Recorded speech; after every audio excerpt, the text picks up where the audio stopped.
나반의 집에서 20년을 살면서 커다란 부자가 되어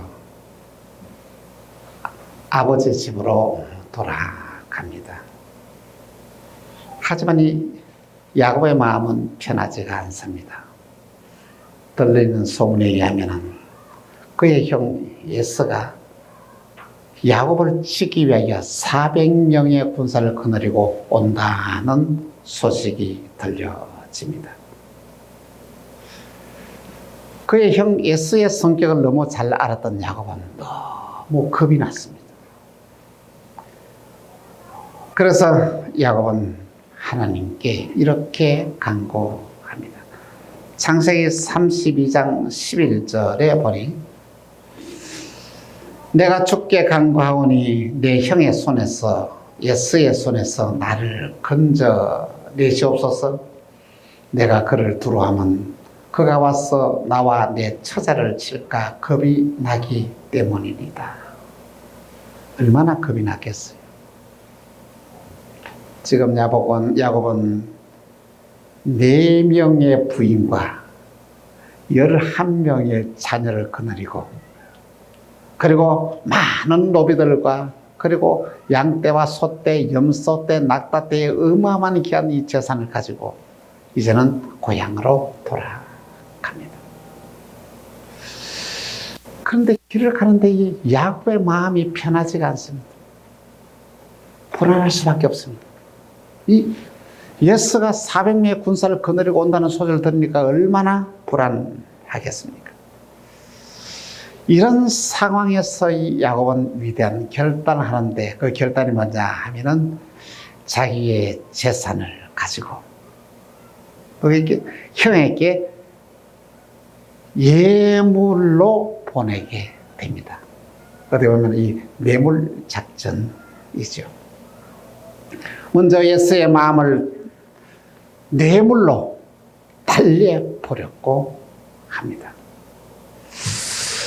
그리고 이들을 먼저 다 1진, 2진, 3진을 해서 다 보내고 그 다음에 마지막에 자기의 그 4명의 부인과 11명의 자녀들을 또 둘로 나눠서 또 이렇게 그들에게 보내고 난 이후에 야복나루를 다 건너고 난 이후에 다시 건너와서 이 야곱은 혼자 있게 되었던 것입니다.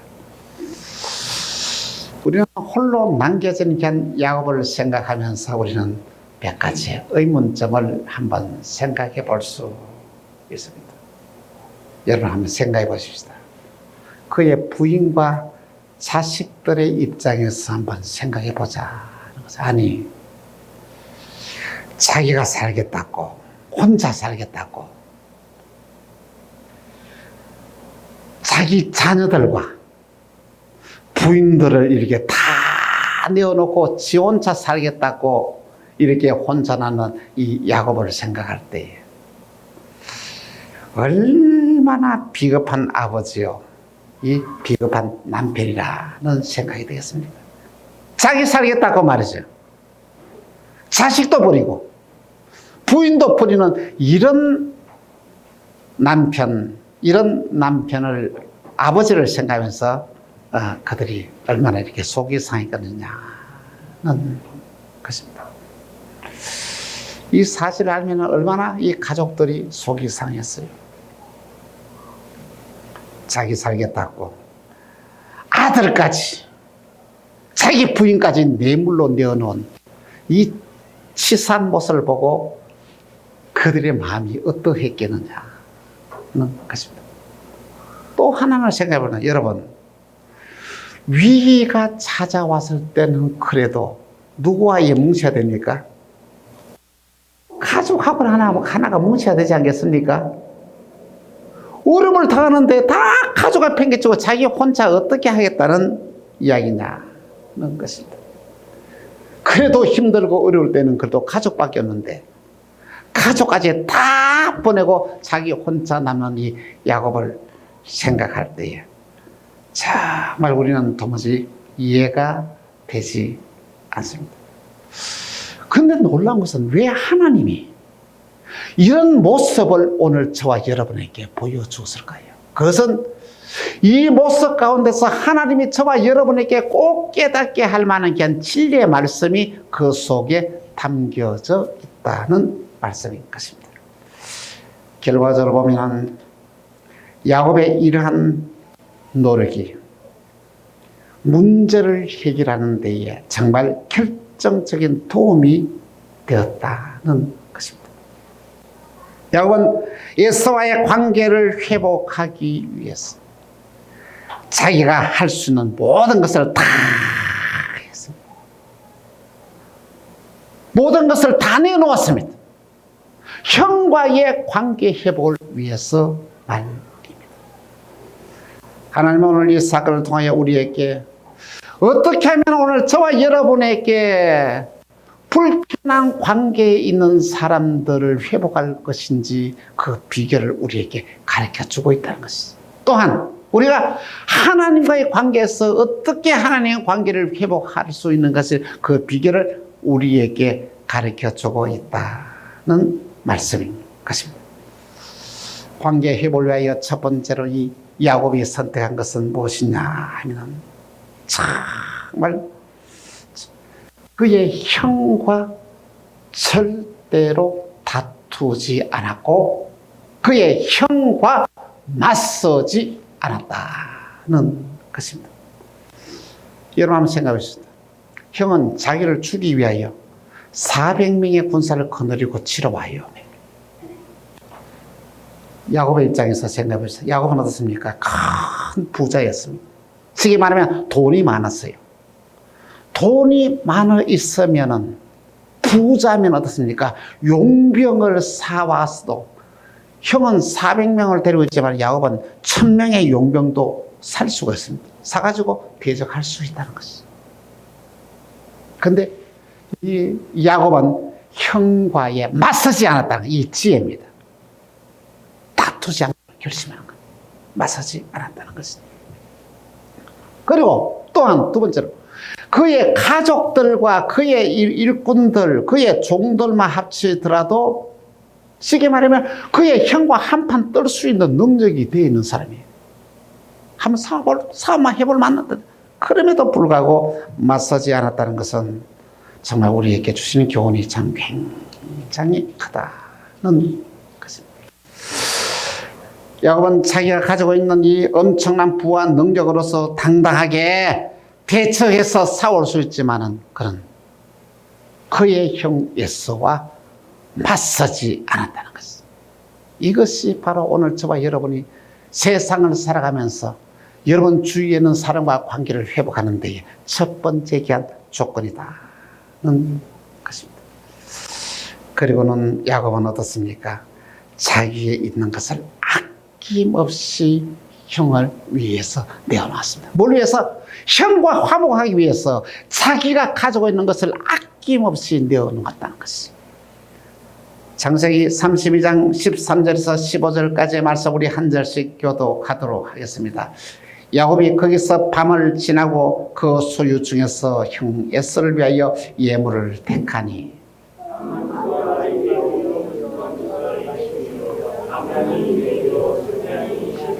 전나는 낙타고 30과 그 새끼요 암소가 40이요 황소가 10이요 암나귀가 20이요 그 새끼 나귀가 10이라.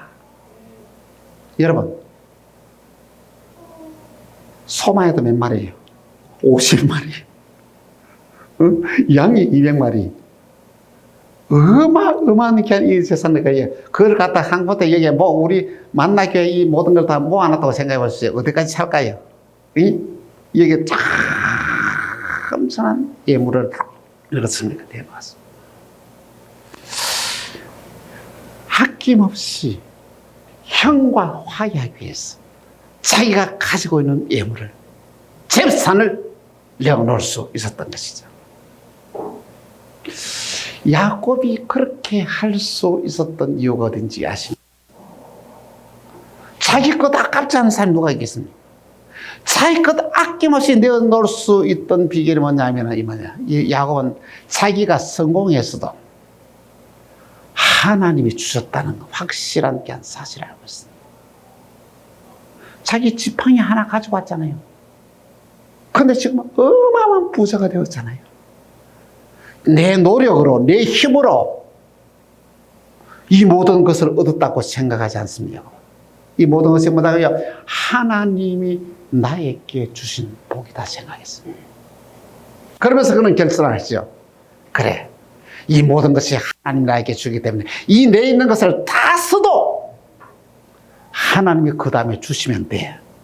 그러므로 내가 지금 할 수 있는 것은 하나님이 기뻐한 일이 무엇인가? 하나님이 기뻐한 일이라면 내 재물을 아낌없이 내어놓겠다는 게 한 생각이 야곱에게 있었다. 이것이 참 겸손한 거 아니에요. 놀라운 사실은 이 모습을 바라보고 하나님이 야곱을 찾아오셨다는 것입니다. 여러분, 오늘 저와 여러분의 모든 문제의 해결은 여러분과 저가 하나님 만나마다 해결이 됩니다. 하나님을 만나기 위해서는 내가 하나님을 찾아가는 것이 아니라 하나님이 나를 찾아와야 된다는 것이죠.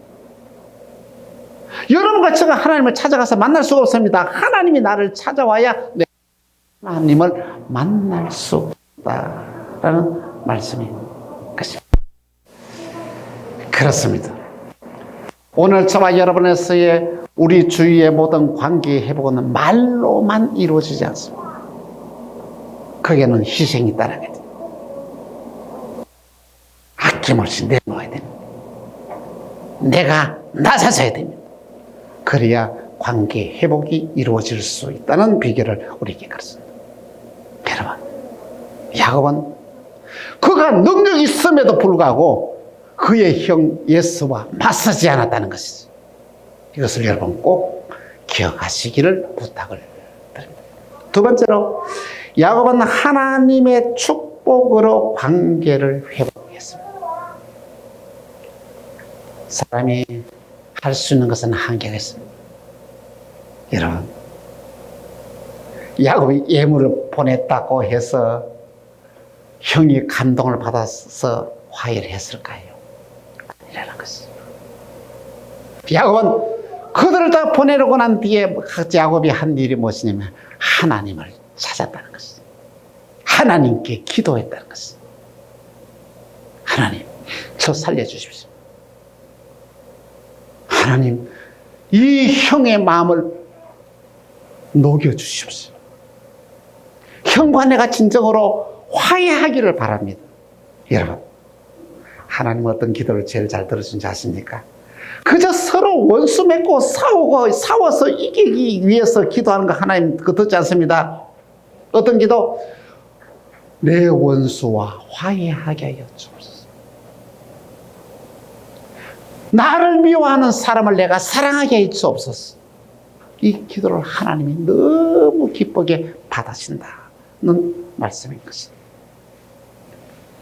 그래서 부르짖는 이 야곱에게 하나님이 찾아오셨어요. 그래서 오늘 본문에 야곱이 여기는 있는 분과 같이 실험했다는 것은 누군지 모릅니다. 내 문제를 해결해 줄 자는 확신을 가졌어요. 이분이 나를 축복해야 된다는 아셨어요. 놓지 않습니다. 실험을 했다는 것은 그를 부르짖었다는 것이죠. 그래서 이거 나라, 이제 내가 갈 시간이 되었다 하니까 나에게 축복하십시오. 나에게 축복하자면 내가 놓지 않겠습니다. 끝까지 놓지 않았어요. 그러니까 어떻습니까? 이 사람이 야곱의 환도뼈를 딱 쳤습니다. 이것이 부러졌어요. 그래도 놓지 않았어요. 그래서 막 내 이름이 무엇이냐? 응? 환도뼈를 맞아서 그렇게 절뚝절뚝 절 수밖에 없는 귀한 상황까지 왔습니다. 여러분, 야곱이 정말로 하나님을 만나서 하나님께 간구했습니다. 나를 살려주십시오. 나를 구해 주십시오. 예수의 위기에서 나를 이렇게 그렇게 살죠. 나는 형 예수와 화해하기를 원합니다. 이렇게 간절히 기도할 때에 하나님이 그 기도를 들었다는 것입니다. 그래서 이 환도뼈를 맞아가지고 어쩔 수 없이 쩌뚝 절고 있는데 하나님은 이 야곱에게 어떤 일이 있었습니까? 세상에 그의 기도에 응답의 증거를 보여주는데 세상에 찬란한 햇빛을 이 야곱에게 비춰주었습니다. 창세기 32장 31절입니다. 같이 통독했습니다. 시작. 그러므로 야곱이 그 못 이름을 브니엘이라 하였으니 그가 이르기를 내가 하나님과 대면하여 보았으나 내 생명이 보존되었다 하니라. 그가 브니엘을 지나니 해가 돋았고 그의 허벅 다리로 말미암아 절었더라. 여러분, 그는 하나님을 만났습니다.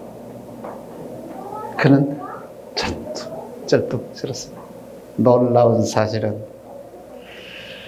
그가 이 쩔뚝 절면서 누굴 만납니까?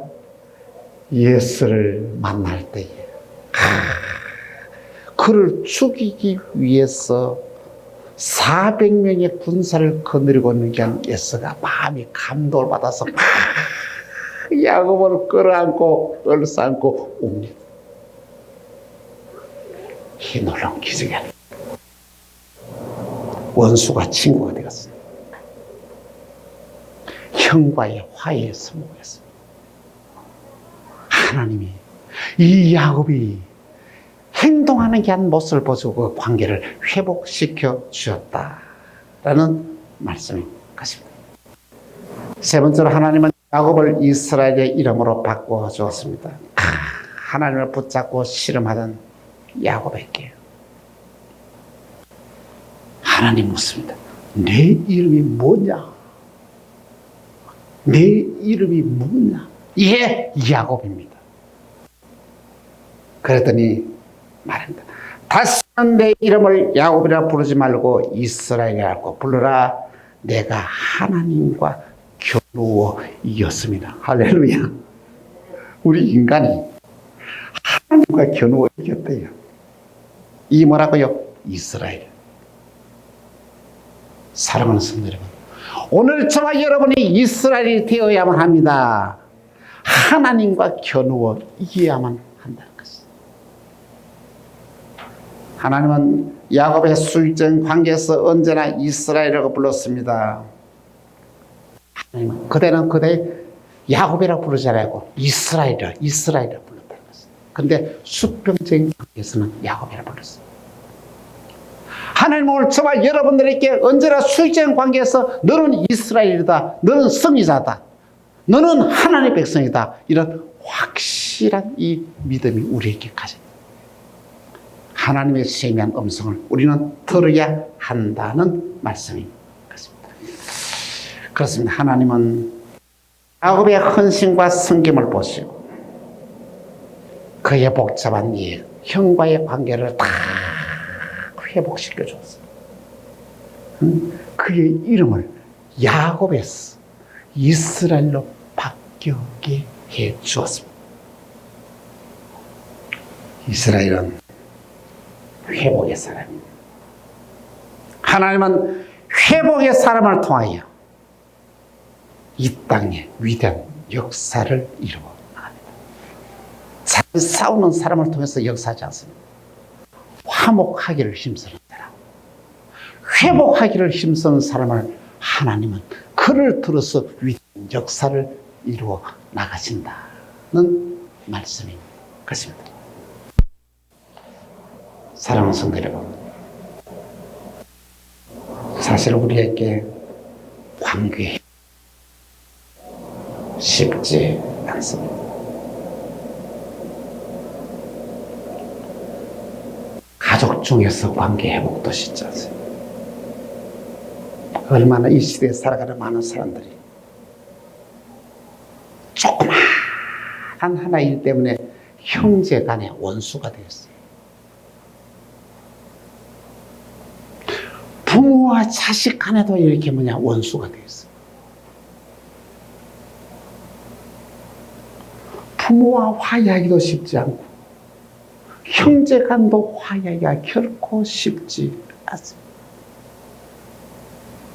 왜 그렇게 쉽지 않은지 아십니까? 상대방에게 뭐냐면은 무리한 것을 요구해요. 그런 게 아니고 네가 잘못했다고 내한테 물어봐 내가 용서해 주지. 천만의 말씀입니다. 그 생각을 고치시기 바랍니다. 결코 그런 일이 일어나지 않습니다. 그 사람이 잘못했다고 여러분에게 무릎 꿇지 않습니다. 누가? 여러분의 자식도 무릎 꿇지 않습니다. 어떻게? 부모도 어떻게 자식에게 잘못했다 하지 않습니다. 관계 회복을 원합니까? 내가 먼저 무릎을 꿇어야 되는 거예요. 내가 먼저 잘못했다고 이야기해야 되는 거예요.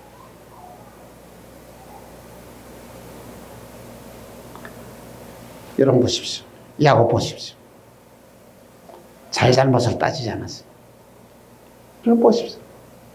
아니 20년이 지난데도 그 원한이 안 풀린 거예요. 형제인데 20년이 지난데도 형제를 안 해하고 야곱이 돌아온다 그러니까 군사를 거느리고 와서 야곱을 죽이려고 나서는 이 예수의 모습을 보십시오. 그것이 오늘 저와 여러분이 이 세상을 살아가는 게 아니라 관계에서 일어나는 일들이라는 것이죠. 결코 관계 회복은 쉽지 않습니다. 관계 회복이 쉽다면 화해하는 것이 쉽다면 왜 전쟁이 나겠습니까? 우리가 관계가 깨어졌다는 것은 인생의 수레바퀴가 하나가 고장이 났다는 얘기예요. 수레바퀴가 두 개를 끄는데 이것이 문제가 없어야 끌고 가는 게 쉬운데 한쪽에 고장이 나면은 얼마나 끌고 가기가 힘이 들겠어요. 여러분이 세상을 살아가면서 힘든 이유가 됐습니까? 이 관계 회복에 문제가 있어서 그렇다.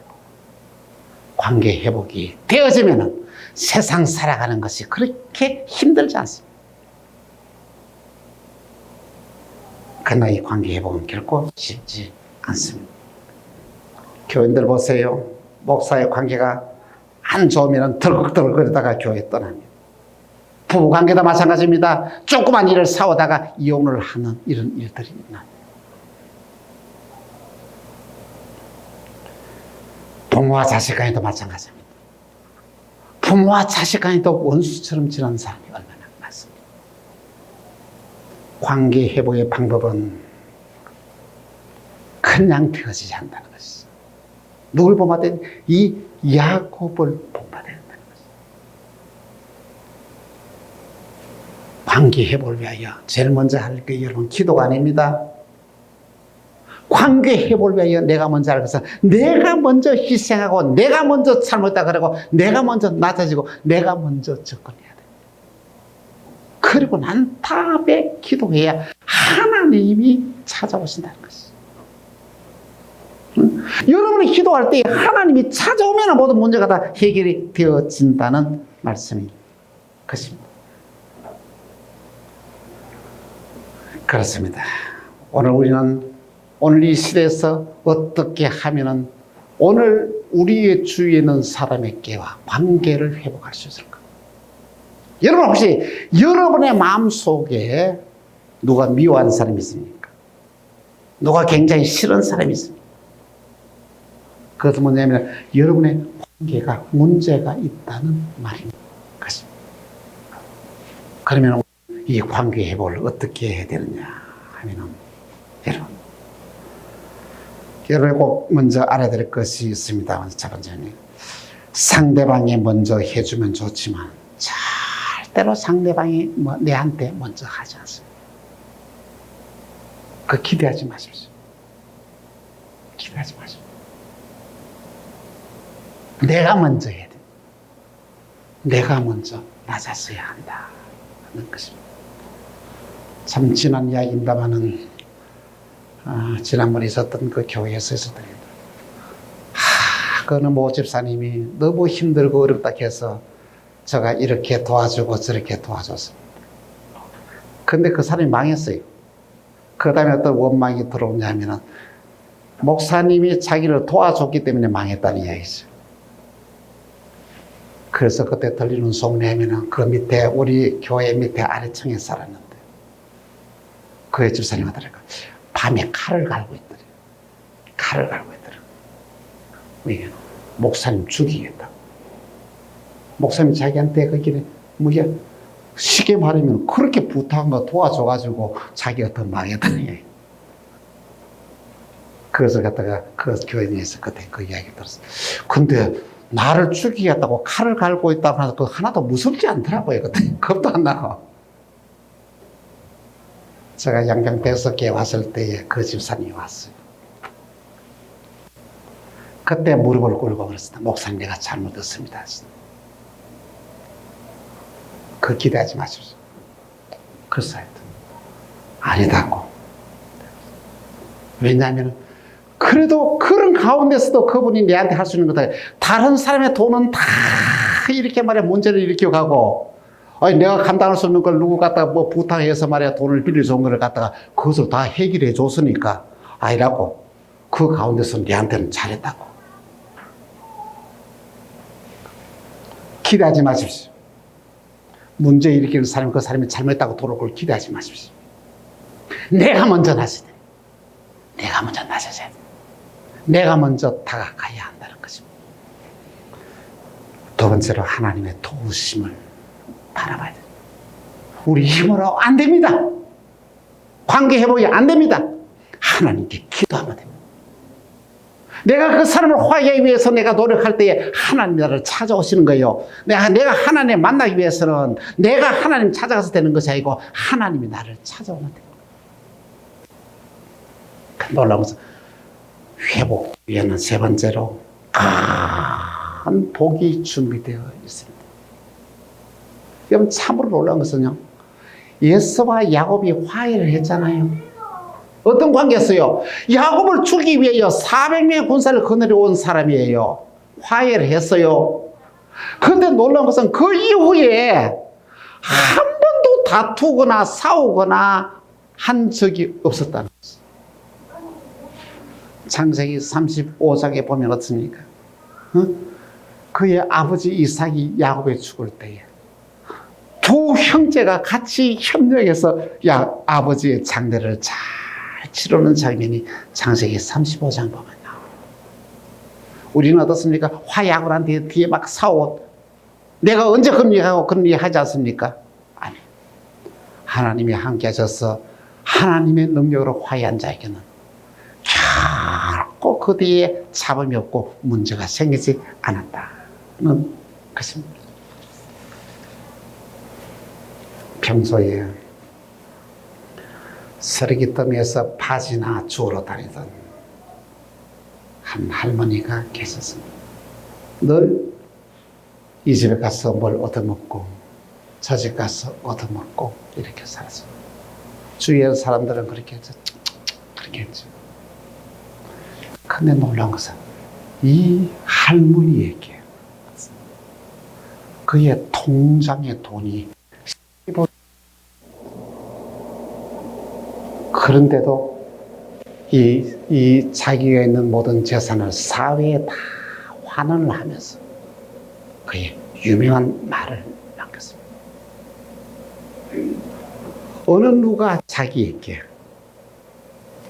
부드러운 말 한마디를 하고 어느 누가 자기에게 식사 한 끼라도 대접해 주는 사람이 있으면 자기는 전 재산을 다 그 사람에게 주려고 했어요. 근데 그런 사람이 한 사람도 없더라는 거죠. 사회에 환원하고 싶어서 환원한 것이 아니라 남을 도와주고 싶어도 도와줄 만한 사람이 없어서 이 전 재산을 사회에 환원을 했다고 합니다. 사랑하는 성도 여러분, 우리 모두 관계를 회복해야 됩니다. 여러분의 가족 가운데서 관계를 회복해야 됩니다. 부모와의 관계를 회복해야 됩니다. 형제와의 관계를 회복해야 됩니다. 그리고 여러분들 정말 우리 주위에 있는 교우들과의 관계도 회복해야 돼요. 쉽게 말해 미운 사람이 여러분에겐 없어야 한다는 것입니다. 야곱 보십시오. 결코 화해하는 거 쉽지 않습니다. 관계를 회복하는 거 쉽지 않습니다. 그런데 우리가 할 수 있는 것 최대의 노력을 다하면서 하나님의 도움을 구해야 된다. 그러면 하나님이 찾아오십니다. 하나님이 도와주시면 하나님 만나면 관계가 뭐 아름답게 회복되어진대. 누구처럼? 할렐루야. 예수와 야곱처럼 원수의 관계가 그렇게 좋은 관계가 회복되어져서 한평생 동안에 서로 돕는 형제로 살았던 것처럼 오늘 저와 여러분의 모든 관계가 회복되어져서 야곱이 이스라엘로 바뀌는 이 놀라운 믿음의 역사가 오늘 저와 여러분에게 일어나기를 주 예수의 이름으로 축원합니다. 기도합시다. 주님, 화해를 실천하는 이 야곱을 오늘 말씀을 생각하면서 우리도 야곱처럼 살기를 소망하고 원합니다. 원수를 맺지 않게 하시고 화해하며 살게 하시고 미워하지 아니하고 용서하고 사랑하며 살게 하시고 베풀며 나누면서 살아갈 수 있는 은혜와 복을 허락하여 주옵소서. 그러므로 주님, 야곱이 변하여 이스라엘이 되었던 것처럼 우리의 삶이, 우리의 신명이 완전히 변하여 이스라엘로 바뀌는 믿음의 역사가 일어나게 하셔서 하나님과의 교제에서, 하나님 관계에서 날마다 하나님을 이기는 이스라엘의 은혜와 축복이 만나게 모든 성도들에게 임하게 하여 주옵소서. 주 예수 그리스도 이름으로 기도합니다. 아멘.